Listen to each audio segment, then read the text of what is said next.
안녕하세요. 저는 워킹맘으로 평일에는 눈꽃을 새 없이 바쁘게 지내고 있는 여성이에요. 남편과 학생 때부터 연애를 하고 결혼을 했어요. 저밖에 모르고 늘 다정다감한 남편은 아니었지만 그래도 책임감이 강하고 올바른 가정에서 자란 것 같았기에 결혼을 결심했어요. 엄마가 돌아가시고 한부모 가정에서 자란 저는 남편을 볼 때 제일 중요시 여겼던 게 가정 환경이었거든요. 저처럼 결핍되지 않고 온전한 사랑을 받은 남편이 좋았고, 그래서 결혼을 결심했어요. 이른 나이였지만 시댁에서는 두 팔 벌려 저를 환영해 주었답니다. 그런 부분에 이끌려 남편이 참 좋았는데, 다정하진 않지만 언제나 제 편이 돼줄 것 같은 시어머니가 계셨기 때문에 더 끌렸어요. 날이 없었는데 이렇게 딸 같은 며느리가 들어오니까 너무 좋다. 우리 앞으로 서로 이해하며 잘 지내보자꾸나. 네, 어머님. 그렇게 말씀해 주시니까 저 역시 너무 감사드려요. 제가 온전히 마음에 드시진 않겠지만 그래도 잘 가르쳐 주시면 배우고 따르도록 할게요. 민수 씨 바르고 멋지게 키워주셔서 정말 감사드려요. 앞으로 제가 딸처럼 어머님께도 잘할게요. 가르쳐 줄 게 따로 뭐가 있어. 네가 어련히 잘하는 거지. 그리고 처음엔 다 못하면서 배우는 거야. 그러니까 너무 부담 갖지 않아도 된다. 우리 서로 그냥 맞춰가면서 살자. 못하면 못하는 대로, 잘하면 잘하는 대로 말이야. 너무 부담 갖지 마.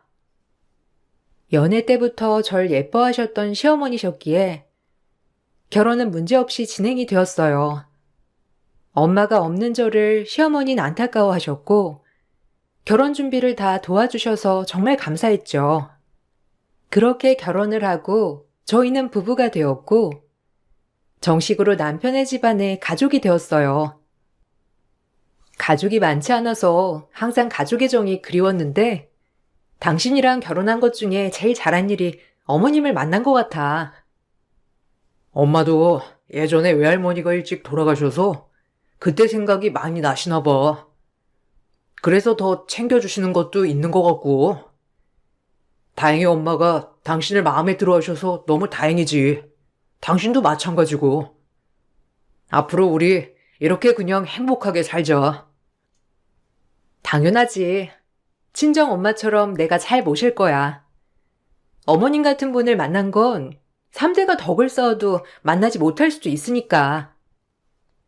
항상 외로웠던 삶이라고 생각했는데 결혼을 하고 난 뒤부턴 많은 생활이 바뀌었고 그 생활이 너무 행복하다고 생각했죠.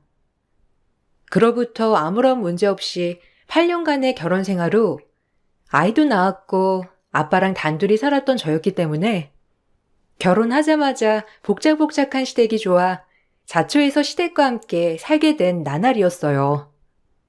8년의 결혼 생활 동안 모두 다 좋았다면 거짓말이겠지만 절 따뜻이 여겨주는 시부모님께 감사하며 결혼 생활을 지냈어요. 그리고 시동생이 결혼을 하겠다며 동서를 소개한 뒤 모든 일상은 바뀌게 되었죠. 동서를 첫 소개하는 날, 동서는 미국에서 대학교도 나오고 학력도 스펙도 엄청난 재원이었고 좋은 조건을 갖춘 여자였어요. 동서는 첫 만남부터 본인에 대한 자신감이 엄청난 사람이었고 그 모습을 제가 봐도 참 멋있어 보인다고 생각했습니다. 미국에서 공부하느라 결혼이 늦어졌다고? 그래도 이게 다 인연이 되려고 지금에서야 너희가 만났나 보구나. 네, 미국에 한 6년 정도 있었고요. 지금은 업계에서 이름만 대면 알만한 광고 회사에 다니고 있어요. 대행사라고 아시죠? 에이, 내가 그런 걸 어떻게 아나. 그래도 대단하구나. 타국까지 가서 공부하기가 힘들었을 텐데. 난 그저 우리 아들이랑 행복하게 사는 거 그거 하나면 되었어. 여기에 네 형님 될 사람이랑 아주버님이셔. 형제들끼리니까 앞으로 잘 지내길 바란다. 네, 그럼요. 형님, 말씀 많이 들었어요. 앞으로 저희 잘 지내봐요. 종종 행사 때 많이 마주칠 텐데 잘 지내면 좋잖아요. 그래요. 나도 새 식구가 들어온다니 너무 기쁘고 설렜는데 예슬씨라면 잘 지낼 수 있을 것 같아 너무 기쁘네요. 이렇게 동서 사이도 잘 지낼 것 같아 기분이 너무 좋아. 내가 원래 술을 안 먹는데 오늘은 한 잔 마셔야겠다. 너무 기쁘네. 어머님의 그런 시원시원한 모습이 저랑 비슷한 것 같은데요? 어머님, 우리 잘 지내봐요. 제가 정말 잘할게요. 미국에서 공부를 해서 그런지 시원시원한 성격이 마음에 들었죠. 일반 중소기업을 다니고 있는 저랑은 차원이 다른 느낌이었지만 그래도 식구가 된 만큼 정말 잘 지내고 싶었어요. 그렇게 첫 만남을 가진 후 동서는 제 번호를 시동생에게 물어물어 저에게 전화를 하였어요. 신혼살림을 꾸리는데 가구 좀 같이 보러 가자고 전화를 한 것인데 이번 기회야말로 동서와 친해질 기회라고 생각하니 좋은 기회라고 생각했어요. 형님이라고 형님 노릇을 할 것도 아니었으며 그저 좋은 동서지간으로 지내고 싶었거든요. 하지만 동서를 만나는 그날 제 생각과는 전혀 다른 생각을 하고 있는 동서 때문에 상처를 받는 날이 되었습니다. 어머, 형님 오셨어요? 같이 가구 좀 고르면 어떨까 해서 연락드렸어요. 이 가구 어때요? 저희 신혼집이랑 너무 어울릴 것 같지 않나요? 제가 아무래도 심플한 걸 좋아하는데 형님이 옆에서 좀 봐주시면 너무 좋을 것 같아서요. 아, 그래. 나야 좋지. 동서랑 이번 기회에 친해지기도 하고. 그 가구 너무 심플하니 예쁘다. 동서네 신혼집이랑 어울리는데? 아, 친해져요? 우리가? 그냥 뭐 행사 때나 모임 때 가끔 보는 거죠. 딱히 저희가 사회에서 어울릴 군번은 아니잖아요? 순간 제 길을 의심했습니다. 사회에서 어울릴 군번이 아니라는 말이 무슨 뜻인지 정말 의아했거든요. 바보같이 그때는 맞받아칠 말이 생각도 안 나고 당황해서 아무 말도 안 했지만 동선의 가구를 봐주는 내내 머릿속에서 사회에서 어울릴 만한 사람이 아니라는 말이 계속 귓가에 맴돌았어요. 그래서 마지막으로 집에 가기 전 이대로 갈 수 없다고 생각해 동서에게 단도직입적으로 물어봤어요. 내가 잘못 생각했기를 바라며 물어본 말이었지만 돌아오는 동서의 대답은 또다시 제 길을 의심케 하는 말들 뿐이라 놀랐어요. 동서, 내가 좀 소심해서 그럴 순 있는데 짚고 넘어가야 할 것 같아서. 혹시 아까 했던 말이 무슨 뜻이야? 사회에서 어울릴 군번이 아니라는 말. 뭐 동서가 어떤 뜻으로 말했는지 알고 싶어서. 행여나 내가 밖에서 만났다면 동서는 쳐다도 안 본다는 건가? 아, 그 말? 뭐, 말 그대로죠. 제가 그냥 솔직하다고 생각해 주세요.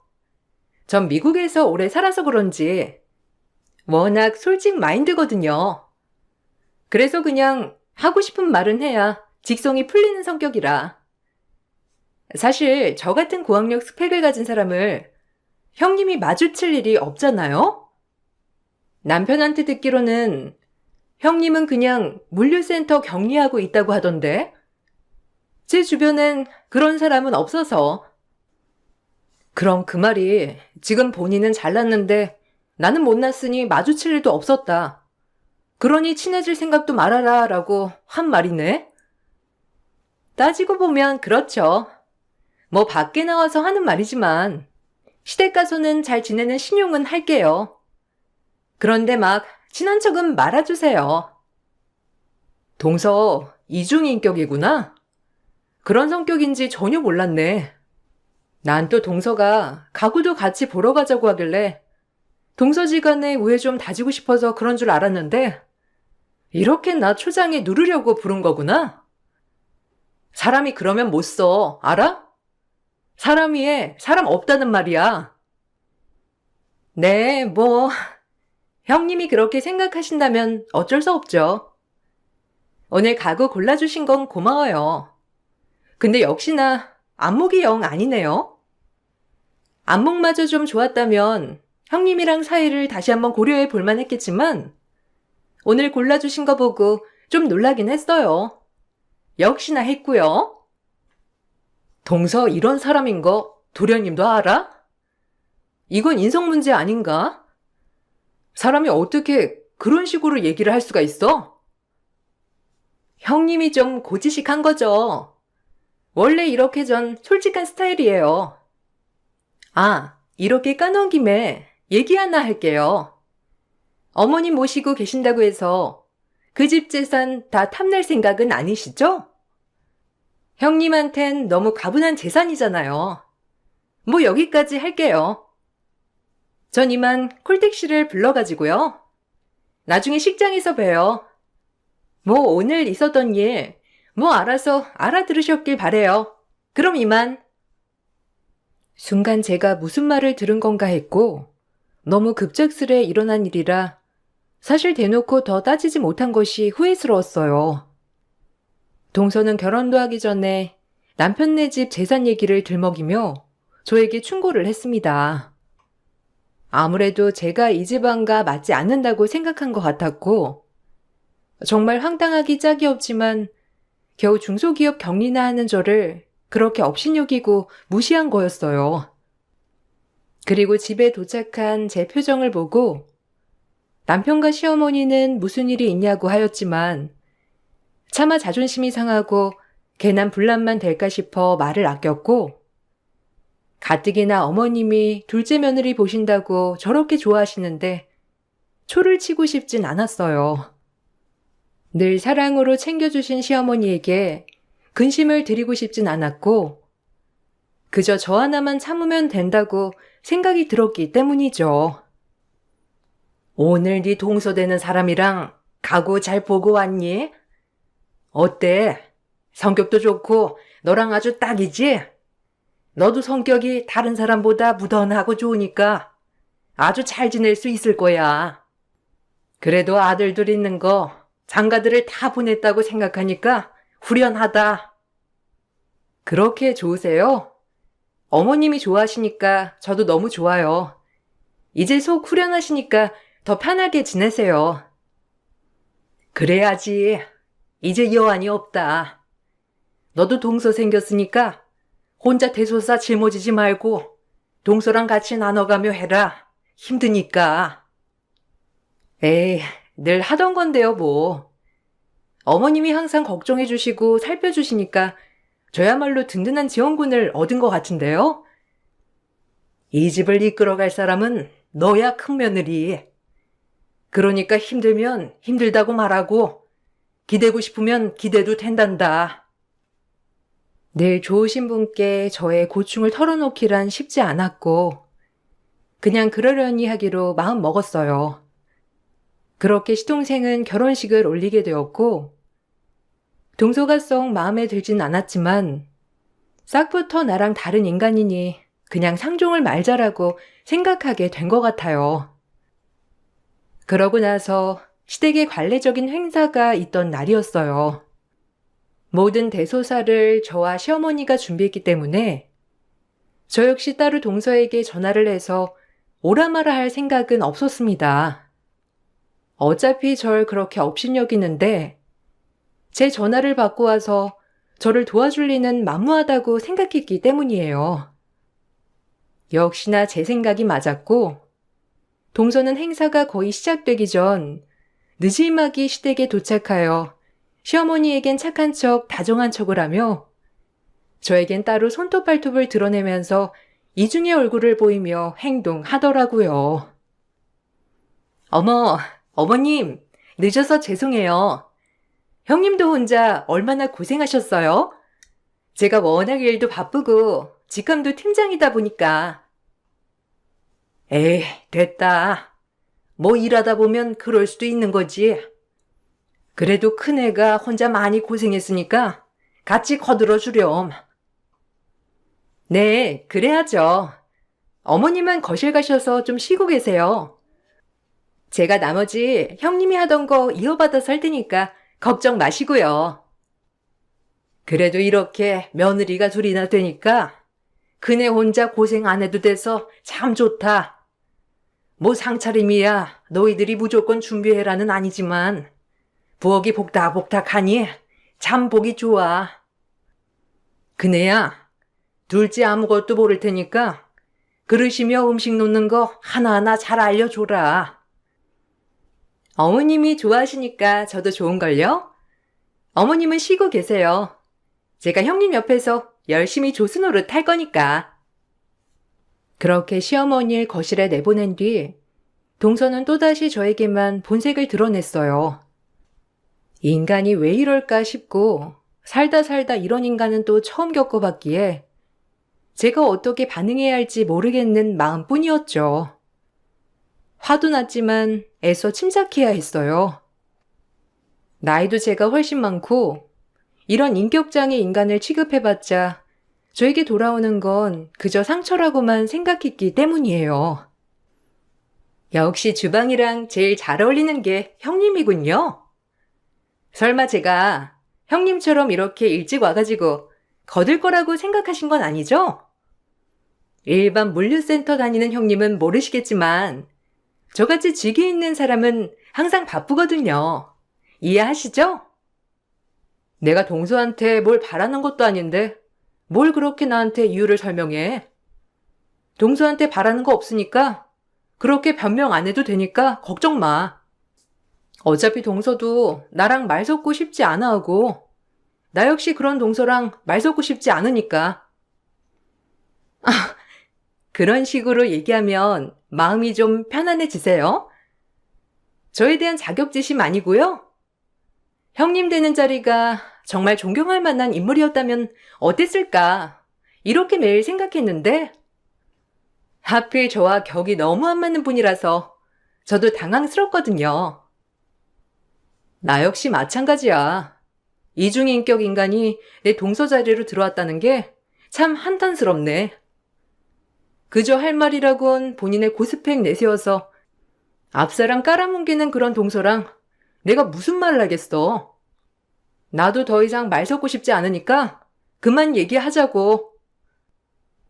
이젠 좀 솔직해 보세요. 장남이라고 혹시 이 집 재산 꿀꺽하려는 건 아니죠? 저 만만히 봤다간 큰 코 다칩니다. 뭐 눈에 뭐만 보인다더니 겨우 돈 때문에 이러는 거라면 사람 잘못 봤어. 스펙만 좋지 얼마나 없이 자랐길래 돈에 환장을 해? 뭐예요? 속물 아닌 척 하기는? 내가 형님 같은 사람 엄청 많이 봤지. 안 그런 척 하면서 뒤로는 주머니 챙기려고 하는 거. 정신 차려. 나이도 어린 게 벌써부터 돈돈 해대는 꼴이라니. 동서의 이런 속물근성 진짜 대단하다. 말이 다 안 나오네. 제가 이렇게 단칼에 말을 자르자 동서는 아주 어이없어 하였고 그나마 제 묵은 채증이 내려가는 것 같았습니다. 행사가 끝이 나고 동서네가 돌아간 뒤 마음이 많이 속상해 혼자 부엌에서 술잔을 기울이고 있는데 언제나 다정하고 친정엄마 같은 시어머니께서 무슨 일이냐며 물어오시더라고요. 차마 며느리가 둘이라며 좋아하는 시어머니에게 이런 얘기는 할 수 없었어요. 왜? 무슨 일 있는 거야? 너답지 않게 무슨 혼자 그렇게 생각을 해? 나한테 얘기하긴 좀 그런 거니? 말을 해봐. 아니에요. 그냥 오늘따라 이런저런 생각이 많아서요. 그래도 어머님이 좋아하시는 모습 보니까 저야말로 너무 좋아요. 혹시 네 동서 때문에 그러냐? 걔가 너 속상하게 하든? 뭐 나야 네가 시실콜콜 얘기하지 않으니까 알 수 없지만 혹시라도 불편한 거나 속상한 거 있으면 얘기를 해. 알겠지? 내가 뭐 힘이 돼주지 못할지라도 들어는 줄 테니까. 아니에요. 그냥 이런저런 생각이 들어서 그래요. 그래도 이렇게 생각해 주시고 늘 챙겨주셔서 감사해요, 어머님. 시어머니도 제가 동서 때문에 심란하다는 걸 눈치채셨는지 저렇게 말씀하시더라고요. 늘 언제나 저의 편에 서서 생각해주는 친정엄마 같은 시어머니가 있어서 기분이 나름 많이 풀렸어요. 엄마가 없는 저에게 시어머니는 그저 친정엄마 그 이상이었거든요. 오히려 걱정을 끼치는 것 같아 더 입이 안 떨어졌고 그냥 나 혼자 삭히자라는 마음으로 미련하게 시간이 흘렀어요. 중간중간 동서와의 사이가 너무 안 좋았지만 그래도 좋은 게 좋은 거다라며 그저 웃으며 지내온 날들이었죠. 그리고 겨울이 다가오고 1년에 한 번 시대의 김장날이 되었는데 늘 하던 일이라 아무렇지 않게 어머님과 장을 보고 김장 준비를 하였어요. 아유, 안 도와줘도 된다니까. 매년 이렇게 김장을 도와주냐, 힘들게. 너도 일하느라 바쁠 텐데. 난 그냥 내가 담근 김치 사람들이 하도 잘 먹어주니까 재밌어서 하는 건데 너 힘드니까 진짜 쉬어도 돼. 그러니까 그냥 노는 날 하루 푹 쉬어. 에이, 저 어머님 도와주는 게 제 낙이라니깐요. 그리고 김장날 수육도 먹고 굴도 먹고 얼마나 좋아요. 제가 좋아서 하는 일이니까 너무 그렇게 신경 쓰지 않으셔도 돼요. 제가 힘들면 어머님한테 말씀드릴게요. 그러니까 도와주게 해주세요. 너를 어떻게 안 이뻐 하겠냐. 참 요즘 애들 같지 않게 말도 이쁘게 하고 이 늙은 시엠이 말동무도 해주고 고맙다. 어머님은 김장 때마다 한사코 거들지 말라고 하셨지만 저런 게 정이지 싶어 매년 김장을 도와드렸어요. 그리고 김장을 하고 있을 무렵 시동생과 동서가 방문을 해서 김장김치를 가져가려고 큰 통 몇 개를 가져왔어요. 저와 시어머니가 열심히 김장을 하는 모습을 보고 있자 시동생은 눈치가 보였는지 동서에게 좀 거들어달라며 부탁을 하였지만 동서는 듣는 척도 하지 않았고 시어머니도 애써 굳이 김장을 도와주지 않아도 된다며 그저 쉬라고만 하셨는데 시어머니는 그런 분이셨습니다. 작은 애들 왔니? 여기 통 두거라. 김장김치 가져가서 김치냉장고에 두었다가 두고두고 먹으면 맛있을 거야. 네, 어머님, 잘 먹을게요. 지금 먹고 있는 김치도 진짜 맛있는데 나중에 손맛 좀 배워야겠어요. 어쩜 그리 손맛이 좋으실까? 그러지 말고 엄마 좀 거들어줘, 자기야. 뭐 요리도 배우고 싶어 했잖아.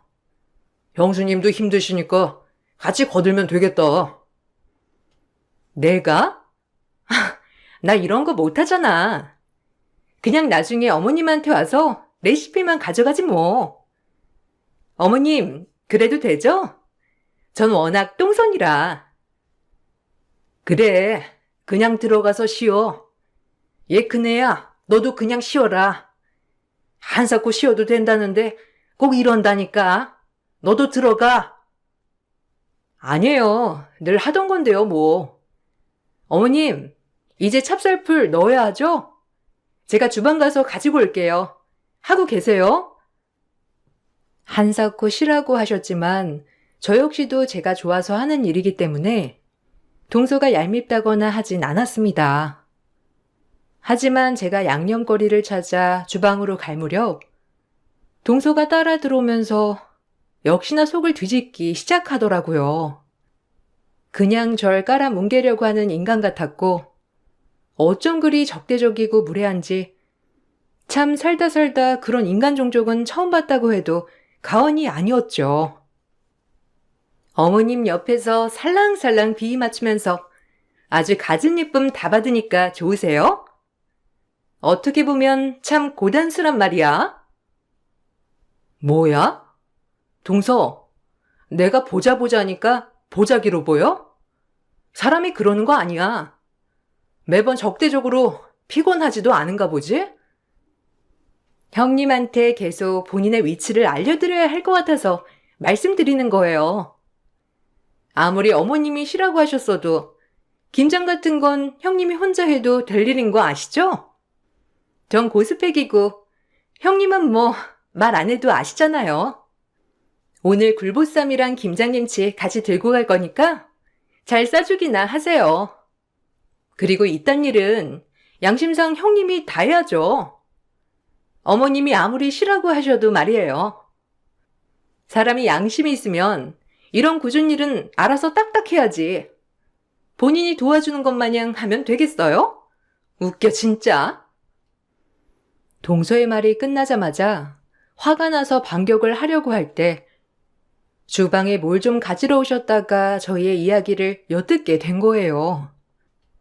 어머님은 동서가 저한테 대하는 태도를 처음 보시고 너무 충격을 받아 이게 뭐 하는 거냐며 소리를 지르셨어요. 저 역시도 어머님과 오랜 세월 한 집에서 살았지만 이렇게 극대노하시는 모습은 처음 보게 되었습니다. 어머님이 소리를 지르시자 동서 또한 놀란 토끼 눈을 하고 어머님께 애써 변명을 하였지만 어머님한테 통할 리는 만무했고 오히려 그 모습을 보고 어머님은 어디서 거짓말을 하냐며 동서를 호되게 혼냈습니다.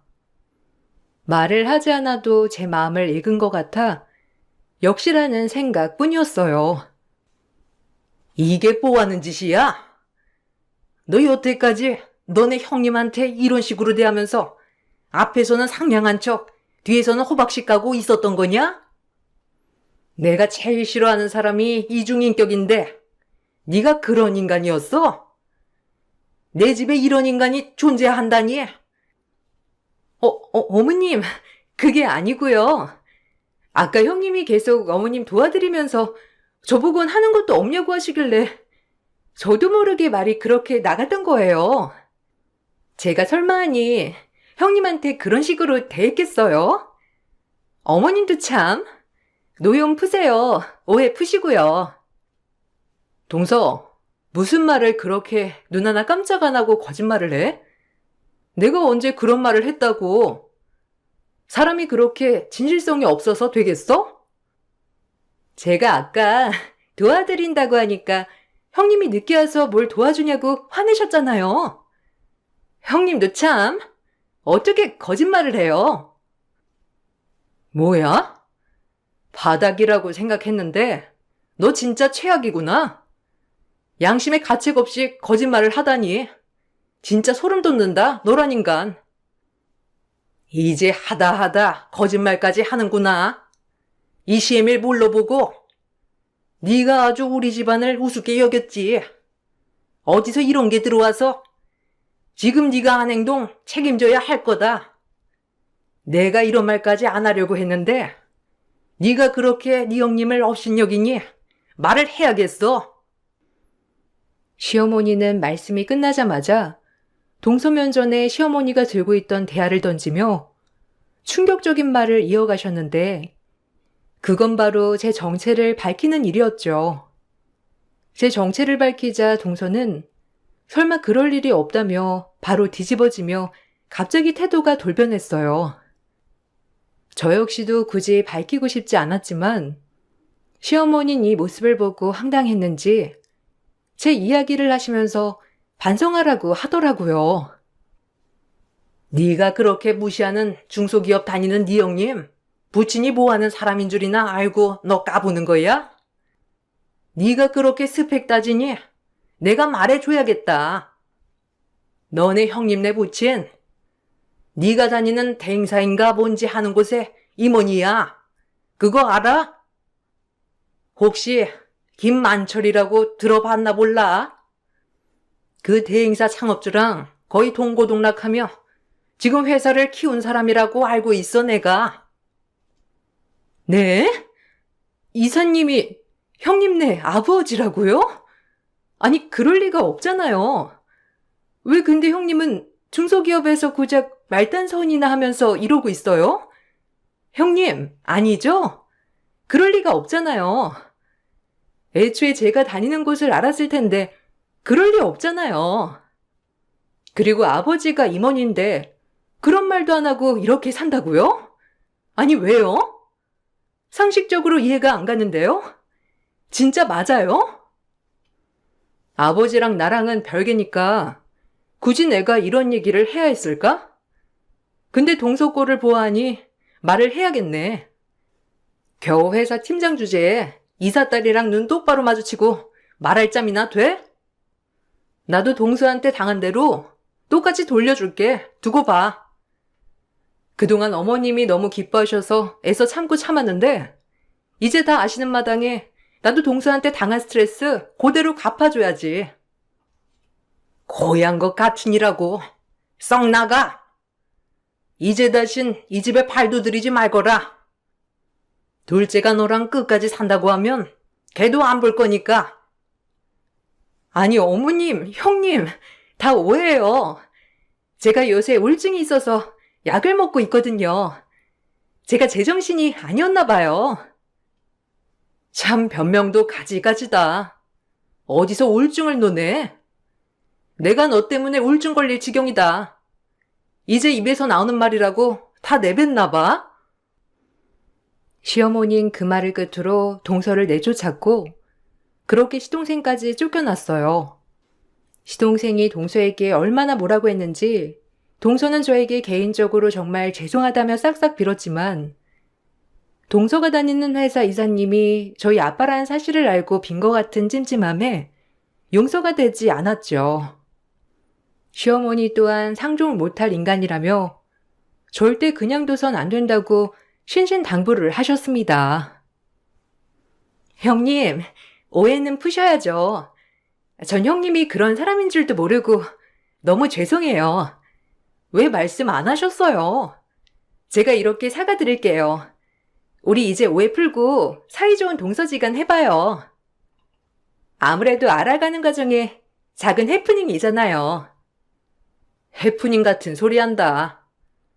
내가 우리 아빠 딸이 아니었어도 나한테 사과했을까? 웃기지 마, 이 속물 같은 것. 동서는 사회생활에서도 제일 만나면 안 될 인간이야. 그러니까 다신 나한테 연락하지 마. 그리고 어머님도 다신 볼 일 없으시다고 하니까. 여기 올 일도 없을 거야. 아, 참 아마 인사발령도 떨어질걸? 내가 아빠한테 다 말해버렸거든. 당할 수만은 없어서. 형님, 그건 반칙이죠. 왜 우리 둘 사이 일을 어머님이랑 이사님한테 미주알고주알 다 얘기해요? 그건 아니죠. 아니긴. 네가 나한테 한 짓은 맞는 게 되고 그리고 너 그렇게 능력 있으니까 그 회사 잘려도 다른 데 갈 수 있을 거 아니야. 알아서 잘해봐. 네 고스펙으로 어딜 못 가겠니? 진작 이랬어야 했는데 조금이라도 인간 대접해준 내가 바보지. 아빠에게 그동안 있었던 일을 모두 얘기하여 동서는 지방 사무실로 자천이 됐지만 거의 그건 그만두라는 말이었기에 동서는 그 좋은 회사 울면서 그만두게 되었습니다. 정말 다행인 건 회사 내에서도 학벌 가지고 직원들을 얼마나 차별했는지 오히려 자천 얘기가 나왔을 때 사내 블라인드 게시판에 동서의 교활함이 세세하게 적혔다고 해요. 집에서 새는 바가지, 밖에서도 엄청 줄줄 새는 바가지였던 것이에요. 이 게시판 얘기를 들으니 참 인간이 왜 그러냐는 말밖에 안 나왔고 웃겼어요. 내가 이 회사 왜 나가야 해? 내가 왜? 나 여기 팀장이야. 감히 나를 내쫓아? 나 같은 인재를 어떻게 몰라볼 수가 있냐고? 당신 팔자 당신이 꼰 거지. 미국 유학 몇 년 다녀온 걸로 엄청 뻐기더니 꼴 좋다. 다신 이 회사 근처에 발도 들이지 마요. 나 여기 팀장이야. 너 인사평가 빵점 맞고 싶어? 너 내가 가만 안 둘 줄 알아? 어디서 말단 직원이 나한테 함부로 해? 정신 못 차렸나 본데? 당신 자천이야. 아니지, 이건 나가라는 말이지. 어떻게 전라도까지 내려가서 일하겠어? 잘해봐, 안녕. 회사에선 도저히 같이 일할 수 없다고 판단하에 내려진 자천이지만 사실상 나가라고 권유한 것이고 동서는 그렇게 잡아든 회사도 잃고 시어머니 사랑도 잃었습니다. 시어머니의 마음 깊은 사랑보다 재산이 탐나서 알랑방귀 끼어댔겠지만 무산된 것이죠. 그리고 그 일이 있은 후 2년이 흘렀나? 동서네와는 거의 손절하다시피 하였고 2년 정도가 지나자 도저히 저런 여자와 살고 싶지 않다면서 서방님도 이혼을 하셨어요. 어머님도 대단하신 게 서방님이 이혼을 하고 오자 그제야 서방님도 이 집에 들이셨다는 거예요. 인간 같지도 않은 인간을 품어주는 너 자체도 엄마가 많이 실망했는데 이제야 네가 정신이 든 모양이니 앞으로 편하게 이 집 드나들도록 해. 그 여자애랑은 이혼한 건 정말 잘한 일이야. 난 없이 살고 직업이 변변치 않아도 인간성이 최고라고 생각한 사람이야. 너도 엄마 성격 잘 알지? 그래도 너도 귀중한 경험을 한 거라고 생각할게. 그 아이와 이혼은 잘한 일이다. 네, 엄마 저도 많이 느꼈어요. 처음엔 제가 선택한 사람이라 잘 이끌고 가보려고 했지만 점점 인간성이 나오니까 못 견디겠더라고요. 형수님, 죄송해요. 참 제가 보는 눈이 없어서 괜히 형수님한테 상처만 드린 것 같아 면목이 없어요. 아니에요. 서방님도 뭐 그런 걸 아시고 결혼한 건가요? 그래도 이제라도 안정을 찾았으니 정말 다행이죠. 전 괜찮아요. 우리가 더 완벽하고 화목한 가정이 되려고 이런 일이 있었나 보다 생각하자. 그 나이가 마음고생 많았어. 그리고 둘째 너도 나랑 네 전와이프 사이에서 힘들었을 텐데 고생 많았고 이제라도 정신 차려서 얼마나 다행인지 몰라. 그러게요. 서방님 고생 많으셨어요. 그 여자랑 2년이나 살기 힘들었을 텐데 그래도 지금 괜찮아 보여서 다행이에요. 동서는 결국 좋은 회사에서도 쫓겨나고 시동생에게 이혼까지 당했어요. 재산 분할을 주장했지만 결혼 후 재산에 일조한 금액도 없었을 뿐더러 모든 재산은 어머니 명의였기 때문에 땡전 한 푼 받을 수 없었답니다.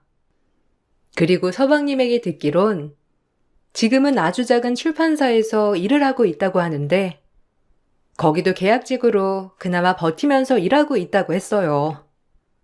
미국 유학까지 다녀온 동서는 성격과 인간성 하나로 모든 걸 다 잃은 셈이에요.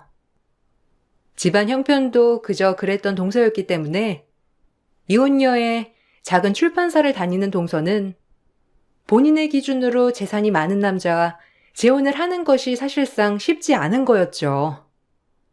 애초에 제 길을 누르고 자존감을 챙기려다 모든 걸 다 잃고 새가 된 동서가 되었답니다. 사실 지금 생각해도 어머님에게 참 감사하다는 생각이 들어요.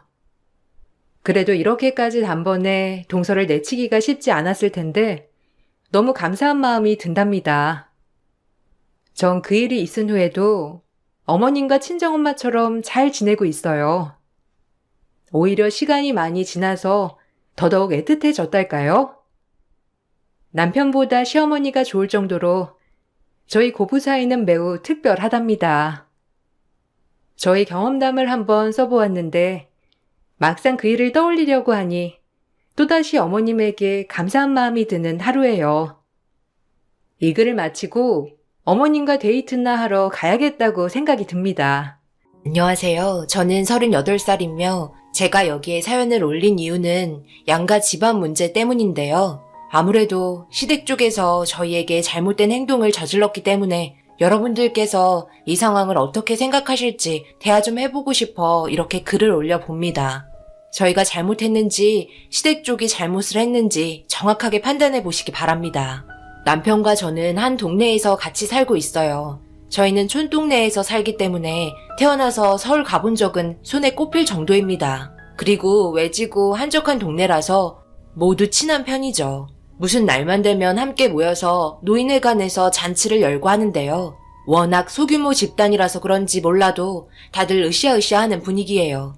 제가 어렸을 적부터 쭉 봐왔지만 싸우기도 정말 많이 싸우는데 뭉치는 것도 정말 잘합니다. 그런 환경에서 같이 자라온 남자가 있었는데 지금의 남편이죠. 저희 집안과 시댁 집안 모두 농사일을 하고 있어요. 친정 쪽이 좀 더 많은 땅을 가지고 있고 시댁 쪽이 저희가 가지고 있는 땅의 절반 정도를 소유하고 있습니다. 아무래도 땅 크기 차이가 많이 나기 때문에 벌어들이는 수익도 차이가 나죠. 그리고 저는 어렸을 적부터 농사일을 도와줬기 때문에 배운 게 도둑질이라고 다른 직업을 생각해 본 적이 없었어요. 그냥 자연스럽게 농사일을 하게 된 것 같아요. 웬만한 성인 남자 못지않게 체력 좋고 모든 부면에서 열심히 하려는 성격을 가지고 있습니다. 시댁 집안도 농사일을 같이 하고 있고 크진 않지만 소축사도 함께 운영하고 있어요. 항상 일을 할 때는 같이 하는 편이에요. 결혼하고 나서부터 네 땅 내 땅이 없어진 편이죠. 시댁 쪽에서 저희 집 도와주고 저희도 마찬가지로 시댁 쪽 밭일 도와줍니다. 시골 분들이셔서 그런지 입이 좀 거친 편인데요. 다른 사람들이 보면 싸우는 줄 알고 당황해하실 때도 많아요. 특히 외식하려고 나갔을 때 주변 사람들이 인상을 찌푸릴 정도로 피해를 주시죠. 그래서 말 좀 조심하라고 얘기해도 그때뿐입니다. 그런 거 전혀 상관하지 않으세요. 그런데 그런 부분들을 보고 배운 남편도 입이 많이 거칠어요. 어렸을 적부터 봐와서 편해서 그런지 몰라도 가끔 부부싸움 하게 되면 남자랑 싸운 것 마냥 덤벼듭니다. 얼굴이 도시 사람들처럼 하얗진 않아도 여자인 건 변함없는데 저를 그냥 남자로 보는 것 같았어요. 우리 결혼했고 이제 그냥 동네 오빠 동생이 아니라 부부라고. 그럼 서로 어느 정도 조심할 필요가 있는 건 맞잖아. 왜 항상 우리 부모님과 일을 할 때 시부모님께서 막말을 하시는지 모르겠네. 어느 정도껏 해야지. 자식인 내가 듣고 있으면 얼마나 기분이 안 좋은지 알아? 항상 보면 시부모님께서 먼저 시비를 걸어. 그러니까 싸움이 나는 거지. 그래도 봐봐. 잘 지내고 있잖아. 그런 거 한두 번 보냐? 막걸리 한 잔씩 걸치면 다시 예전처럼 아무 일 없듯이 지냈는데 뭐가 문제라는 거야? 우리 부모님은 별로 신경 쓰는 것 같지도 않구만. 터울 없이 지내는 게 장인어른 장모님께서도 괜찮아 하는 것 같던데? 내가 볼 때 당신이 더 예민한 것 같아. 우리 결혼한 지 이제 3년 됐나? 그동안 더 가까워져서 나는 오히려 좋은 것 같으니까 이제 그만 신경 꺼. 제가 남편과 결혼한 걸 후회한 이유 중에 하나가 바로 이겁니다. 오랜 기간 알고 지내다 보니 서로에 대해 너무 편해서 함부로 하게 된다는 거였어요. 서로 조심해야 할 부분들이 거의 없어진 상태였죠. 그래도 저희 집안은 막말을 하시거나 사람을 깎아내리는 말은 하지 않아요. 시댁 쪽에서 신경을 건드려서 싸움이 커지게 되는 것 뿐이죠. 예전에 사건이 하나 터진 적이 있었는데요. 결혼한 지 1년이 지난 시점이었어요. 꽤 늦은 저녁이었는데 엄마한테 전화가 와서 받아보니 시어머니께서 친정 부모님 집에 가셨는데 술이 엄청 취한 상태로 들어가셔서 제가 결혼하고 나서 버릇이 없어졌다며 시어머니 무시하고 말하는데 대꾸도 안 해서 술 한 잔 먹었다는 어이없는 말을 이어나가기 시작했어요. 불만이 있었다면 저한테 와서 해결을 보면 되는데 왜 친정 부모님 집에 들어갔는지 이해할 수 없었습니다. 일단 급하게 신발 신고 달려갔어요. 남편도 뒤따라왔죠. 그런데 아버님께서 대문 앞에서 저희를 기다리고 있었어요. 못 들어가게 막고 있더라고요.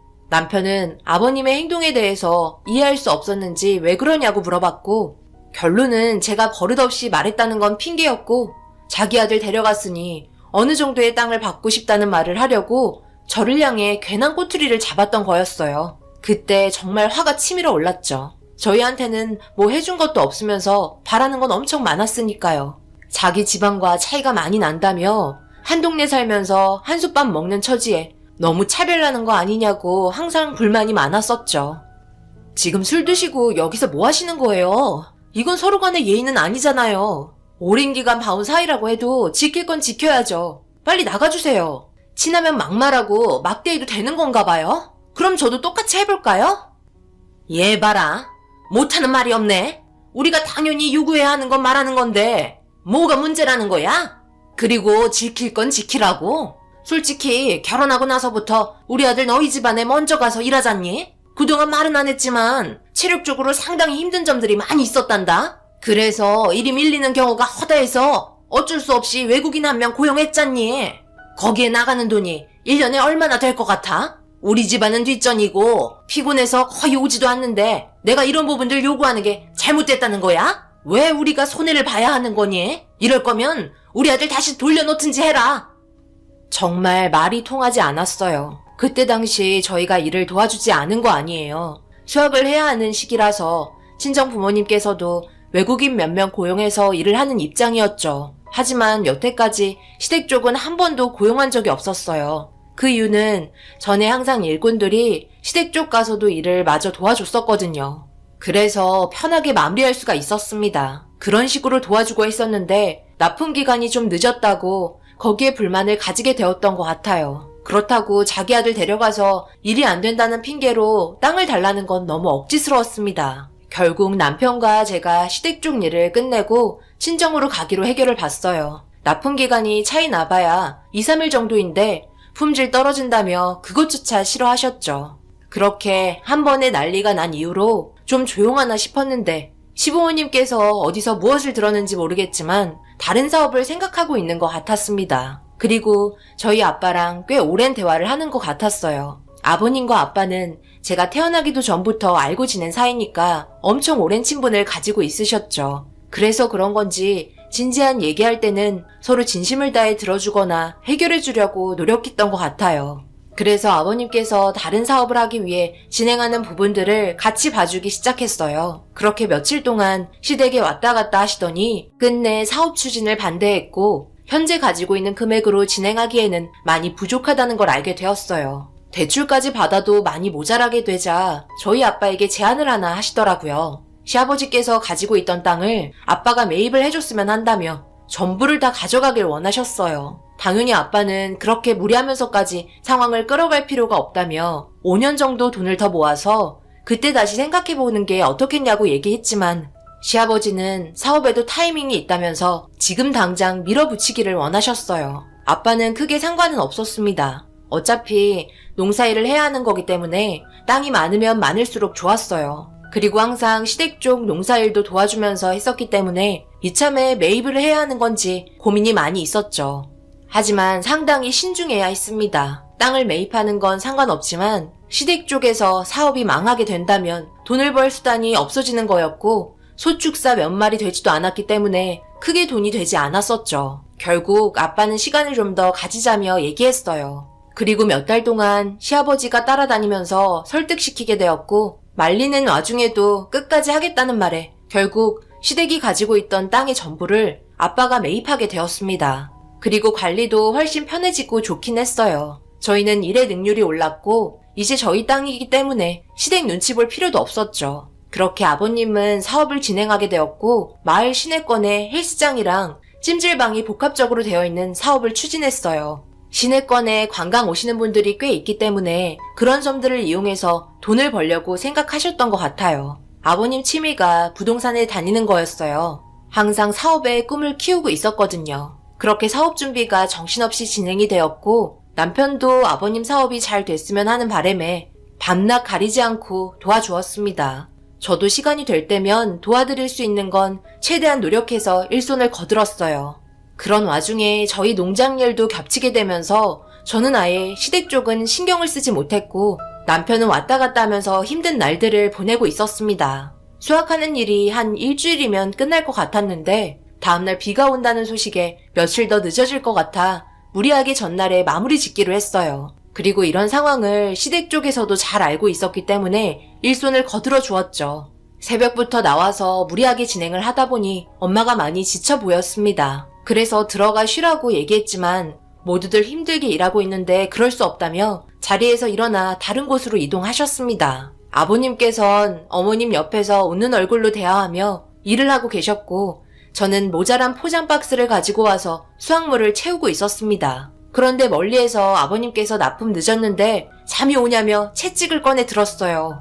최근에 소들이 말을 안 듣는다고 채찍 하나를 구입한 적이 있었는데 재미 들리셔서는 허리춤에 차고 생각나면 휘두르시곤 하셨습니다. 근데 그걸 엄마 앞에서 휘두르고 계셨어요. 빨리 일어나라고 그만 장난치라며 웃고 있었습니다. 멀리에서 지켜보다가 제가 소리치며 하지 말라고 얘기하는데 아버님께서 제 말을 듣지 못했는지 계속해서 휘두르셨고 갑자기 움찔거리는 모습을 보게 되었어요. 저는 너무 놀라 엄마가 있는 곳으로 급하게 달려갔습니다. 제가 소리를 지르며 달려가자 아빠도 제 목소리를 듣고 급하게 달려왔어요. 엄마의 상태를 보니 숨을 쉬고 있지 않았습니다. 그때 알았죠. 심장마비였다는 걸. 아빠는 엄마를 쉬지 않고 심폐소생술을 시작했고 저는 떨리는 손으로 119에 신고를 했어요. 그런데 엄마 바지 한쪽에 올라가 있었는데 빨갛게 줄이 가져 있더라고요. 아버님께서 채찍을 휘두르다가 엄마 다리에 맞았던 거였어요. 저는 무슨 장난을 이런 식으로 하냐며 아버님 손에 있던 채찍을 빼서 던져버렸고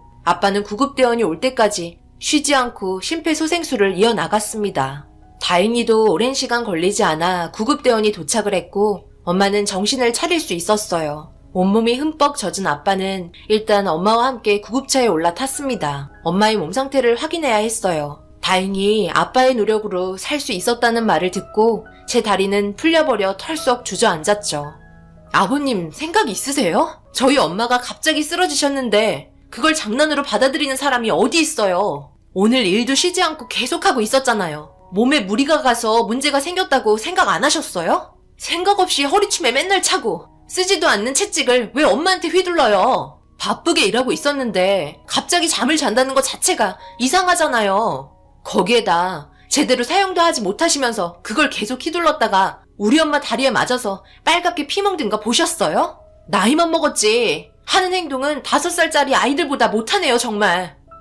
제가 난리를 치며 화를 내자 시어머니와 남편이 물건을 납품하고 도착해서 무슨 일이냐며 당황해 하셨어요. 전반적인 내용을 대충 얘기했고 남편은 아버님의 행동에 대해서 너무 놀랐죠.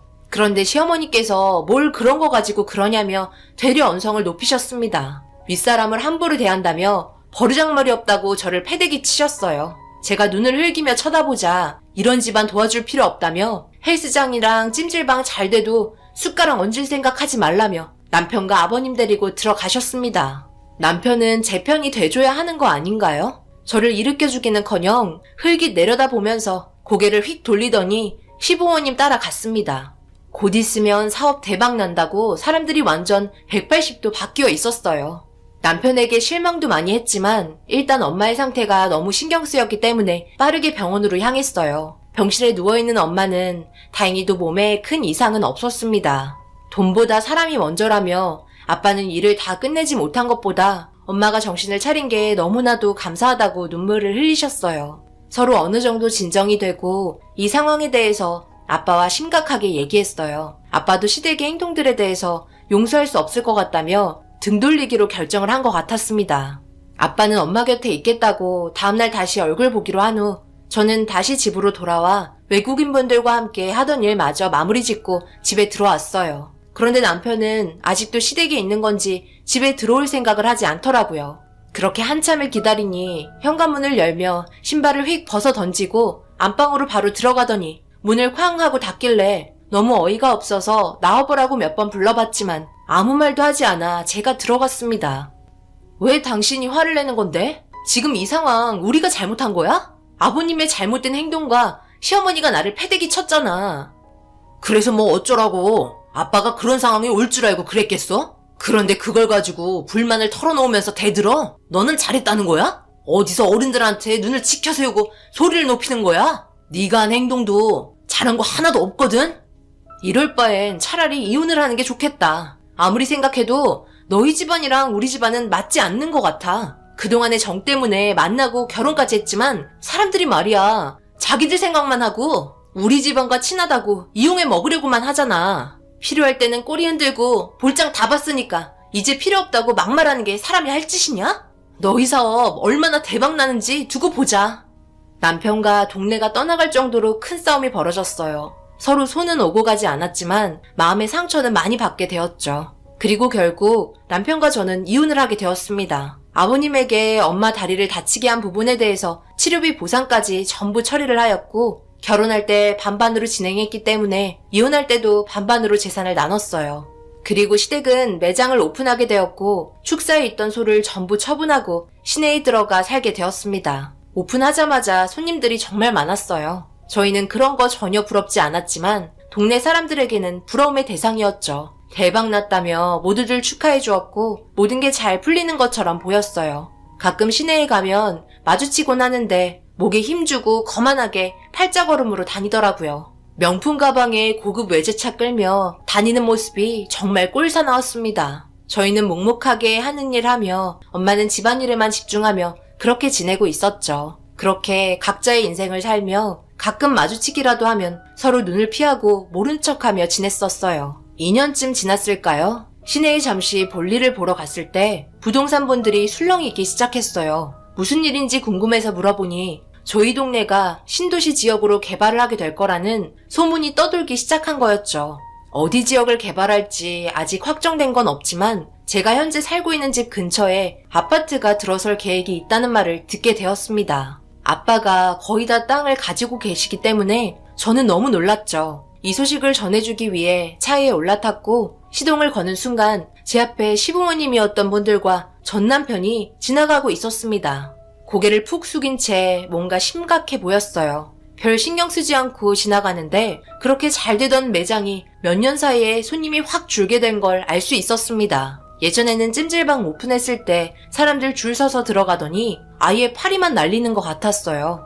저는 집에 도착해서 아빠에게 부동산에서 들었던 말들을 얘기해 주었고 아빠가 개인적으로 알아본 결과 거의 저희 지역에 확정이 되었다는 걸 알 수 있었습니다. 그리고 몇 달 뒤 공사업체에서 매입 요청이 들어왔고 아빠는 저희가 가지고 있던 땅 전부를 매입시켰습니다. 기존의 땅값에 비해 몇 배를 받게 될 수 있었는데 아빠는 처음에 몇 번을 버티다가 적당한 금액에 책정이 된 후 바로 매입하셨어요. 순식간에 몇십 년을 일해야 벌 수 있는 돈들이 한 번에 들어오게 되었죠. 그리고 저희는 아빠의 결정으로 다른 지역에 이사를 떠나게 되었습니다. 그렇게 3년이라는 시간이 흘렀어요. 그동안 정말 정신없이 하루하루를 보냈습니다.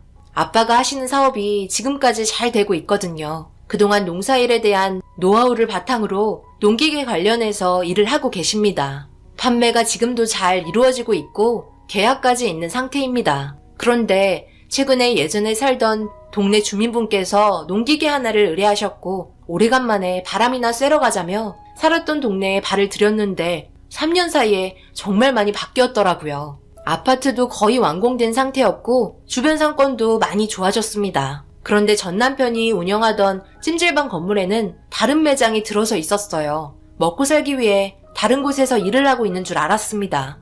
아빠는 지인분들 만나 명함을 건네며 농기계 관련 서류들을 준비해서 설명을 해주고 있었어요. 그런데 전 남편과 시부모님이 포장되어 있는 천막을 벗기며 분주하게 움직이고 있었습니다. 저는 그 모습을 반대편 창문에서 보고 있었죠. 계속해서 지켜보니 장사 준비를 하고 있었어요. 포장마차를 운영하고 있었습니다. 한순간에 쫄딱 망해서 포장마차를 하는 모습이 정말 눈뜨고 볼 수 없겠더라고요. 전 남편은 3년간 무슨 일이 있었는지 다리까지 쩔뚝거리고 있었고 시어머니는 휠체어를 타고 있었습니다. 아버님만 몸이 온전했어요. 제가 창문을 뚫어지게 쳐다보자 아빠는 제가 신경이 쓰였는지 뭘 보고 있냐는 질문에 과거에 전 남편이 포장마차에서 장사 준비 중이라고 말을 꺼냈어요. 화장실에서 걸어 나오던 엄마도 제가 하는 얘기를 들었는지 급하게 오셔서는 창문을 바라보았고 아빠도 덩달아 창문을 바라보았습니다. 뒤에서 아빠 지인분께서 예전에 찜질방에서 화재가 나면서 크게 사고를 당했다며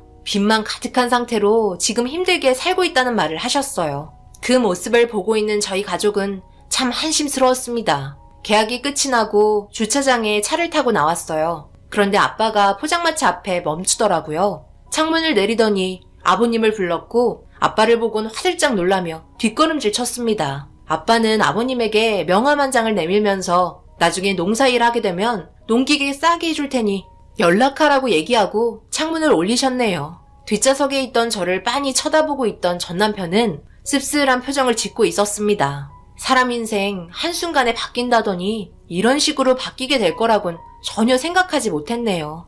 그동안 저희 가족에게 했던 행동들 결국 벌 받는 거라고 생각해요. 사람이 심보가 좋아야 베풀어 줄 수도 있는 건데 저 사람들은 도움을 줘도 절대 바뀌지 않을 사람이라는 거 확실하게 알았죠. 자신들의 잘못을 평생 뉘우치며 살길 바랄 뿐입니다. 제 사연 읽어주신 분들 오늘 하루도 마무리 잘하시고 하시는 일 항상 잘 되시길 바랍니다. 감사합니다.